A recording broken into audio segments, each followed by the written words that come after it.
BFM Business, Intégral Placement, l'œil de la presse. Et donc Jean-François Filiatre pour Marché Gagnant. Votre sujet cette semaine, Jean-François? Écoutez, j'ai hésité de vous parler des risques extrêmes. Vous savez, les situations qu'on se dit, mais c'est irréalisable. Genre, mon assurance vie est bloquée, le marché immobilier va baisser, le PSG va se faire rattraper à Barcelone.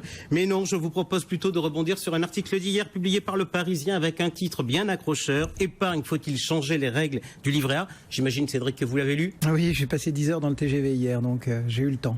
Bon, allez, je vais être cool si vous l'avez pas lu. Je vous lis le chapeau. Pour info, le chapeau, c'est une sorte d'amuse-bouche qui est en général positionné en début d'article et qui est là pour vous donner envie de lire. Alors, que nous dit donc Le Parisien dans le chapeau de l'article? La Cour des comptes s'interroge sur le livret A, le placement préféré financier des Français, dont l'intérêt apparaît à la fois limité pour les épargnants, mais aussi pour les organismes HLM qui s'en servent pour financer le logement social. Alors, la Cour des comptes qui s'intéresse à l'intérêt des épargnants, j'ai soudain cru que j'avais un nouvel allié. Et vous avez été trompé par le chapeau? Un brin, j'en conviens, mais comme je n'allais pas manger le mien de chapeau et que j'avais trouvé un sujet, j'ai donc décidé de continuer dans cette voie. Alors pour mémoire quand même, je rappelle que le rôle de la Cour des comptes, c'est de donner des leçons aux institutions publiques, que mon rôle, c'est de polémiquer tout en apportant des solutions.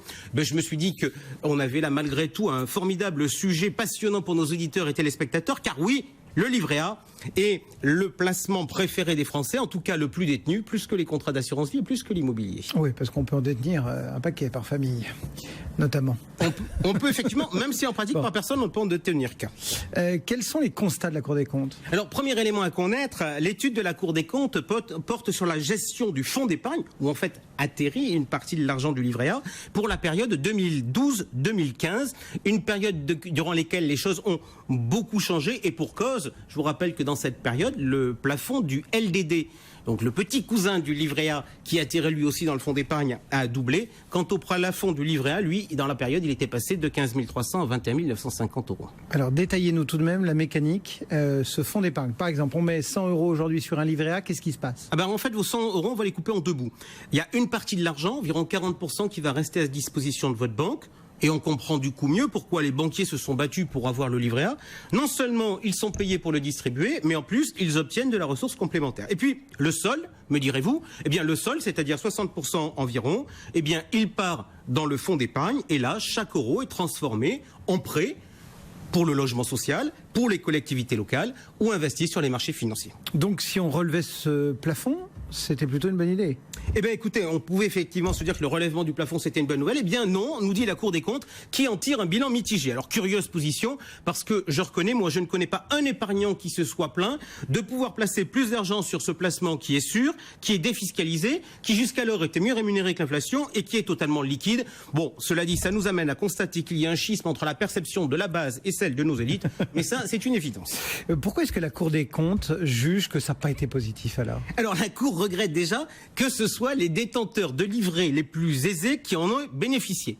En 2015, 45%... Ça fallait quand même pas être grand clair pour le deviner. Voilà, 45% des livrets A étaient à moins de 150 euros, 64% à moins de 1500 euros. Et quand la Cour des comptes nous dit ça, je me dis la belle affaire, ils sont forts nos technocrates. Il y a donc un mec chez eux qui pensait qu'en augmentant le plafond du livret A, on allait aider les pauvres à investir. Alors à celui-là, je lui dis tout de suite, je lui conseille d'arroser ses plantes avec de l'acide chlorhydrique, ça va les aider à les faire pousser. Bon, c'est la seule critique que vous ayez trouvée, celle de jardinage? Non, c'est la critique qui est reprise par les médias généralistes car c'est la plus lisible dans le texte. Mais non seulement la Cour des comptes, elle râle sur le fait que les détenteurs les plus aisés aient été favorisés, mais elle constate surtout, je cite, accrochez-vous bien, les ressources complémentaires collectées provenaient en large partie de transferts de livrets d'épargne bancaire fiscalisés et faiblement rémunérés ou de dépôts à vue généralement non rémunérés. Alors ça veut dire quoi? Que l'on a déshabillé les banquiers en leur prenant des ressources. Bref, le client retire 100 de son compte courant ou de son livret B pour le mettre sur le livret A. Donc en pratique, d'après ce que je vous ai dit, vous avez 60 qui vont au fonds d'épargne et 40 qui retournent au banquier. Bref, le banquier, au lieu d'avoir 30 sur un compte courant, il en avait plus que 40 sur un livret A. Morale de l'histoire, le banquier, il a perdu 60 en ressources. Et de surcroît, on lui demande de payer ses ressources au taux du livret A, alors que sur le compte courant, il donne que dalle. Donc, il a moins de ressources qui lui coûtent plus cher. Et ça, c'est pas bien, nous dit Didier Migaud, le président de la Cour des comptes. Faut pas faire bobo aux banquiers. Vous allez profiter donc de ce rapport de la Cour des comptes pour une fois de plus, entre guillemets, attaquer les banquiers et leur réclamer par exemple la rémunération des comptes courants? Non, pas aujourd'hui, mais soyons factuels, le lobby des banquiers existe et il est puissant, et le lobby des épargnants, il est inexistant. Nous sortir l'argument du coût de la ressource bancaire, c'est se faire plaisir ou faire plaisir à ses amis. Demandez aux banquiers s'ils pensent qu'ils raquent pour leurs banquiers ou si leurs banquiers raquent pour eux. Bref, franchement, à ce stade de ma lecture du rapport de la Cour des comptes, je n'étais pas encore convaincu. Bon, mais il n'y avait pas que ça quand même dans ce rapport. On parle également de coût fiscal, de coût social de cette mesure. Ouais, alors là, franchement, je me suis dit les rabat-joie. Alors, on nous annonce un truc effarant. On nous annonce des chiffres de dépenses fiscales et sociales du livret A entre 2011 et 2013. Et on nous dit ça a doublé entre 2011 et 2013. Et là, je me suis posé une question d'honnêteté intellectuelle. Vous savez qu'actuellement, la malhonnêteté intellectuelle, c'est pas bon. Alors, pourquoi diable un rapport qui juge la période 2012-2015 s'arrête au coût fiscal de l'année 2013? Alors, j'ai pas eu le temps, de reprendre les niveaux de rémunération d'encours du livret à l'époque, mais juste, on fait un petit calcul ensemble. Aujourd'hui, il y a 400 milliards sur les livrets A, LDD et LEP. 400 milliards à 0,75%. Ça fait donc 3 milliards d'intérêts qui sont versés aux épargnants. Et pour arriver à 2 milliards de pertes fiscales et sociales, faudrait donc être taxé à 66%. Bon, ça tient pas la route. Ça veut dire qu'il faut prendre ces chiffres avec des énormes pincettes. Oh, je vais vous faire une confidence. Vous savez que l'autorité des marchés financiers impose aux sociétés de gestion, interdit aux sociétés de gestion de publier des performances sur les périodes qui les arrangent. Je peux juste vous dire que je pense que la Cour des comptes n'est pas soumise aux règles de l'autorité des marchés financiers. Et le livret A, c'est un livret totalement défiscalisé, ce qui explique son grand succès. Vous le disiez, c'est le placement préféré des Français devant l'assurance vie. Est-ce que cette défiscalisation du livret A, à un moment, il va falloir qu'elle fasse débat? Non, je pense que le livret A doit rester défiscalisé car c'est la seule épargne de précaution que l'on devrait avoir. Et si vous avez 100 sur votre compte, que vous avez un pépin avec votre voiture, que vous devez la changer et que votre nouvelle voiture, elle vaut 100, il ne faut pas qu'on vous dise à la dernière minute, excusez-moi monsieur Sommerer, mais finalement il y avait 100, maintenant il faut qu'on prenne les taxes et prélèvements sociaux, donc on vous redonne plus que 95. Et si la Cour des comptes, elle est gênée, sous prétexte que des ressources bancaires sont désormais exonérées, puisque c'est effectivement ce qui a changé avec l'ouverture, je tiens à préciser que jamais les épargnants n'ont réclamé l'ouverture, à l'occasion de l'ouverture de la distribution du livret A, au fait qu'on donne de la ressource à nos amis banquiers. Si tous les fonds étaient centralisés au fonds d'épargne, comme c'était le cas auparavant, franchement, moi, ça ne me gênerait pas. Dans ce rapport, parce qu'on va aller au bout des choses, il y a également la pérennité du fonds d'épargne, parce qu'on se pose une question du côté de la rue Cambon sur la rentabilité des prêts accordés. Oui, alors il y a deux remarques. La première, premier constat qu'on peut faire. Forte hausse des prêts du logement social dans la période. Il passe de 85 milliards à 2012 à 176 milliards en 2015. Donc ça veut dire que la part des placements a fortement diminué. Elle est aujourd'hui à 75 milliards. D'après mes calculs, si on continue sur ce rythme de distribution des prêts, dans 6 à 7 ans, on ne peut plus faire de prêts au logement social. Donc c'est très clairement quelque chose qui plaide plutôt pour un accroissement des ressources. Sinon, il y a une question de pérennité. Sauf effectivement si on veut changer le système.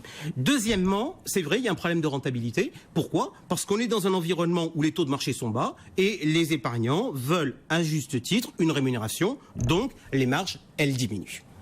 Le livret A, il bénéficie d'une garantie pourtant, non? Oui, alors là-dessus, plusieurs points.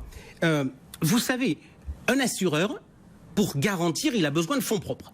Eh bien, le livret A et le fonds d'épargne, c'est exactement la même chose. Et tous les ans, une partie des bénéfices servent à mettre des fonds propres pour gérer l'augmentation de la collecte. Et puis, vous avez cette garantie de l'État.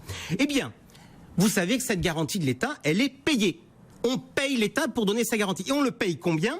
Eh bien, on le paye tout le bénéfice qui est fait par le fonds d'épargne, c'est-à-dire l'argent entre ce qu'on a investi, ce qu'on a touché et ce qu'on a rendu aux épargnants, moins la réserve que l'on doit faire sur les fonds propres. Alors, la Cour des comptes, elle nous fait pleurer.